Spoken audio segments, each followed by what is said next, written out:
उपस्थित हमारे पूर्व डिविजनल सेक्रेटरी जो आपके बीच में ही थे, यहाँ से रिटायर हुए थे, कॉमरेड वी.के. मिश्रा जी, हमारे मंडल के मंडल अध्यक्ष कॉमरेड आलोक मिश्रा जी, मेरे साथ मंडल में काम कर रहे मेरे सहायक मंडल मंत्री और मंडल के उपाध्यक्ष साथियों, नवनियुक्त जो हमारे सोसाइटी के वाइस चेयरमैन और डायरेक्टर्स, मेरे सामने सिग्नल वर्कशॉप के गाजियाबाद के हमारे कर्मचारीगण, इसमें युवा साथी मुझे ज़्यादा गिनती में नजर आते हैं और मुझे बड़ी खुशी होती है इनको देख के कि वो लोग एकजुट हैं। और हमारी महिला साथियों, हम लोग आज यहाँ पे जिस कार्य के लिए उपस्थित हुए हैं, मेरा ख्याल वो ज़्यादा इम्पोर्टेंट, इतनी सीरियसनेस होनी चाहिए इसके अंदर। आप लोगों ने स्वागत किया, हाथ फूल महिलाएं बनाई, आप लोगों का बहुत बहुत शुक्रिया। लेकिन मुझे अपने सेक्स में रहने का बड़ा शौक है। मैं तशद्दुद को बर्दाश्त नहीं कर सकता, मेरे को तकलीफ होती है। सरकार हमारे ऊपर कुछ थोपे, हम काम करते हैं, उसके बाद भी कुछ थोपे, इससे बहुत तकलीफ होती है। कोई लड़े चाहे ना लड़े, मैं आपके बीच हूं, हम लड़ेंगे और जीतेंगे। ये सरकार, ये प्राइवेटाइजेशन, ये फालतू की चीजें मैं जब नौकरी में 87 में आया तब से सुन रहे थे हम लोग। हल्का फुल्का इधर उधर से कुछ ठेकेदारी प्रथा चल पड़ी थी। पहले जो प्रोजेक्ट थे कंस्ट्रक्शन ऑर्गेनाइजेशन के, नॉर्थर्न रेलवे के, इंडियन रेलवे के, वो प्रोजेक्ट्स जो थे वो ठेकेदारों से बजाय करा के हमारी लेबर करती थी। कैजुअल लेबर भर्ती हो जाते थे, हजारों लेबर भर्ती होती थी, वो काम करते थे, तो आउटपुट वो नहीं निकलती थी। फिर धीरे धीरे ठेके प्रथा शुरू हो गई, ठेके पे देना शुरू कर दिया, फिर वो क्रीप करते गए। आज जिस स्थिति पे हम लोग आगे रुके हैं, वो स्थिति बहुत खतरनाक है। जितनी हमारी प्रोडक्शन यूनिट्स हैं जो काम कर रहे हैं आज की डेट में, जितने हमारे मेंटेनेंस यूनिट हैं, प्रोडक्शन यूनिट वो है जहां हमारे इंजन बनते हैं, हमारी बोगियां बनती हैं, ये हैं हमारे प्रोडक्शन यूनिट। उनके साथ अटैच हैं पूरे देश के अंदर मेंटेनेंस यूनिट्स अटैच हैं, वर्कशॉप्स जिनको बोलते हैं, यहाँ मेंटेनेंस होती है। जैसे आप सिग्नल वर्कशॉप के हैं तो सिग्नल के पार्ट्स बनाते होंगे आप लोग, यहाँ मेंटेनेंस हो सकता है लोकल लेवल पे होती हो। सरकार क्या कर रही है कि सरकार की जो नीतियां हैं वो बिल्कुल फेल हो चुकी है। मनमोहन सिंह जो पिछला प्राइम मिनिस्टर थे, ये सारी नीतियां लेके वही आए भाई, लेकिन वो लिबरल था। हमने इनको ज्यादा ताकत दे दी, इनकी ताकत गरुड़ बन गया इनका। अगर हम लोगों में कुछ बनिया कम्युनिटी के लोग होंगे, तो मेरा एक दोस्त था गुप्ता, वहाँ उधमपुर में मेरे साथ था, मैंने उसको बोला यार इतनी जमीन काहे कर रख के बैठे, भेज दो इसको, साल बढ़िया बनाओ कुछ। कहता नहीं भाई साहब, ये तो हमारे बुजुर्गों ने हमें दी है, इसको तो हम रिटेन करेंगे, इसको प्लस करते हैं, हम माइनस में नहीं जाते। ये उसके वर्ड थे, कोई याद भी याद।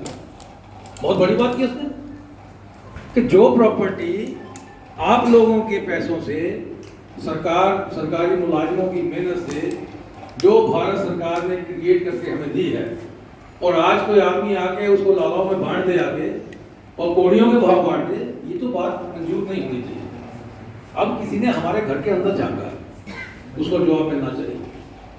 मुझे ऐसा लगता है कि आप लोग जितनी एकजुटता मैंने सिग्नल वर्कशॉप गाजियाबाद में देखी है, ऐसे ही प्रिंटिंग प्रेस में भी देखता हूँ, स्कूल में भी देखता हूँ, हमारी कुछ ब्रांचेज हैं जो बहुत सशक्त है, लेकिन आप लोगों में युवा साथी बहुत ज़्यादा है। आप लोगों के जो लोकल लेवल के काम, मैं आपके सभी ग्रुपों के साथ अटैच हूँ। मैं देखता हूँ पिछले दिनों में युवाओं में बड़ा रोज चल रहा था कि वो हमारी वो सिलेक्शन होनी थी, वो हुई। मुझे पता है इस बात। जैसे चूड़ियाँ मैंने आपके वो प्रिंसिपल की टाइट थोड़ी सी की रात को, तो उससे सारी बात मेरे को हुई, तो थोड़ी टेक्निकल रीज़न है उसके अंदर, जो रोस्टर है उसकी वेटिंग होनी। मैंने अमित की ड्यूटी लगाई थी, अमित जाएगा वहाँ पे, सारा रोस्टर लोग आपको बैठ कर, रोस्टर बैठ होगा, आप लोगों के ऊपर बोझ नहीं होगी। आप इस बात की चिंता न करें मैं आपको और बता दूं, प्रिंटिंग प्रेस तो बंद ही हो गई थी, आपकी तो चल रही है ना ये वर्कशॉप। प्रिंटिंग प्रेस बंद हो गई थी, हमने उसको चलवाया, ना केवल चलवाया, आज प्रिंटिंग प्रेस के अंदर कोई भी ग्रुप डी का कर्मचारी नहीं है, सारे के सारे खलासियों को मैंने टेक्नीशियन बनवा दिया। हमने कहा यहाँ करो जो आउटसोर्सिंग करनी है ग्रुप डी में, इन लोगों को करो प्रमोट। आज प्रिंटिंग प्रेस में कोई ग्रुप डी का कर्मचारी नहीं, आपके यहाँ पे भी हो, आप इस बात की चिंता ना करो। मैं मैं रेट करता हूँ उस पर, तो गुप्ता जी से मेरी कम से कम कोई 1.5-2 घंटे बात हुई अमित से।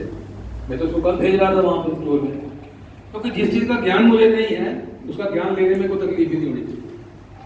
मैंने ट्रैक महीनों से गैंग महीनों से सीख के मैंने इंजीनियरिंग के लोगों के काम करवाए, तो जब सीखने की शक्ति हो तो आदमी के काम भी होते हैं। हम लोग, मैं जो आपको बता रहा था, अभी सरकार ने क्या किया कि वंदे भारत हमने डिब्बे बनाए, एमसीएफ में जो रायबरेली कोच फैक्ट्री है वहाँ ये शुरुआत हुई थी, हमने चीपेस्ट डिब्बे बनाए। जो डिब्बे हम लोग सीमेंट से बहुत हैवी कॉस्ट में लेते थे, 20-20 करोड़ में लेते थे, हमने 2-2 करोड़ में बनाए, और जो टारगेट दिया गया उस टारगेट से पहले अचीव किया उसको। लेकिन ये जो प्राइवेट कंपनियां हैं, बड़े बड़े लोग हैं, बड़े बड़े जो ये जो घराने हैं, ये कॉर्पोरेट घराने हैं, इनको ये बात हजम नहीं होती कि रेलवे के लोग, अगर सरकार ही है इतने चीपेस्ट रेटों में बनाएगी तो वर्ल्ड मार्केट में तो हमारी मांग कर देगी, हम लोग सर्वाइव नहीं कर पाएंगे। तो इन्होंने अब घुमा फिरा के एक और सिस्टम, अब हमारे जो प्रधानमंत्री साहब वो दे दिए कि इस तरीके से करवाइए। प्रधानमंत्री जी एमसीएफ गए, रायबरेली विजिट किया, बड़ी तारीफ की आगे बाहर कि बड़ी हाईटेक इंडस्ट्री है और बहुत शानदार काम हो रहा है, उसकी आउटपुट भी बहुत बढ़िया है, आपने वंदे भारत दी, आपको बहुत शुक्रिया, बहुत बढ़िया है। बाहर में आके उसको बेचने की प्रपोजल रख दी। ये जो कॉर्पोरेट के लोग हैं ये डिसाइड करते हैं कि देश का प्रधानमंत्री कौन होगा। मैं आप लोग इस बात को समझने की कोशिश करो, ये वर्ल्ड बैंक डिसाइड करता है। प्रधानमंत्री मनमोहन सिंह लिबरल था, वो इतनी सच्चाई से काम नहीं कर रहा था, उनको चाहिए काम, तो नरेंद्र दामोदर दास मोदी जी आगे हमने ताकत दे दी, उसे सारे फोड़ दिया। आपकी एक एक जगह की एक छटनी हो रही है अभी यहाँ। हमें नहीं समझ आती कि वंदे भारत जैसी एक बढ़िया ट्रेन, सस्ती ट्रेन, अच्छी ट्रेन हमने बना के दी, उसके बाद इनको ये प्राइवेटाइज करने की क्या जरूरत पड़ी।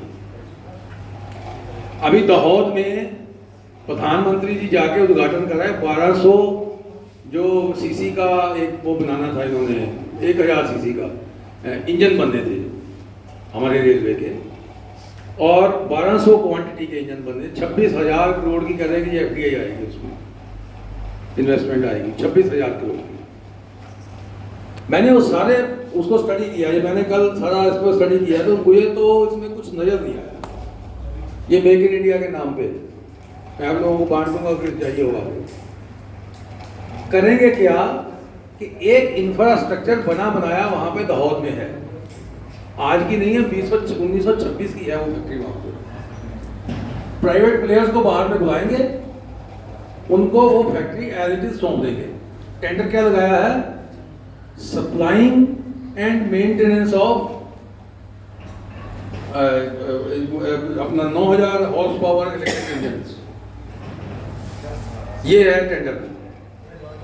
करेंगे क्या? करेगी कंपनी आके प्राइवेट वहां पे काम, आपका इंफ्रास्ट्रक्चर इम्प्रूव करेगी, इंजन बनाएगी, और इन्होंने 1200 इंजन हमें पिछले मेरे ख्याल 10-12 साल के अंदर देने हैं। 11 साल का, 6 साल का कॉन्ट्रैक्ट हुआ इनका, 7 साल का, सॉरी 7 साल का इनका कॉन्ट्रैक्ट हुआ इसमें कि 7 साल में आपने ये इतने इंजन 1200 हमें दे दिए। और काम कौन करेगा? रेलवे के मुलाजिम। मतलब हमारा इंफ्रास्ट्रक्चर, हमारी जमीन, हमारी वर्कशॉप, लेबर हमारी, तो फिर वो काम उसको क्यों किया जाता? हमारा ये इसमें बुनियादी सवाल, अगर इंफ्रास्ट्रक्चर डेवलप करना है तो सरकार उसमें इन्वेस्ट क्यों नहीं करती? रेलवे को घाटे में थोड़ी जा रही है, रेलवे प्रॉफिट में जा रही है। अभी मैं आपको एक थोड़ा सा और बताता हूँ, अभी थोड़ा पीछे ले जाते हैं हम लोग तो और पोजीशन क्लियर हो जाएगा।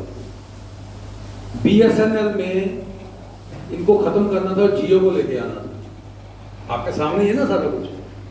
BSNL सरकारी कंपनी थी। BSNL को खत्म करने के लिए इन्होंने उसको 4G का वो नेटवर्क दिया ही नहीं। जब 4G देंगे नहीं तो 2G चला के गड्ढा चला के कौन किसी के साथ कम्पीट करेगा। कितनी बड़ी मार्केट है, एयरटेल है, जियो तो बाद में है, वोडाफोन था, और कई लोग घूम रहे थे मार्केट में। 4G लेके घूम रहे, 2G वाले पे कौन चढ़ेगा। उसको खत्म किया।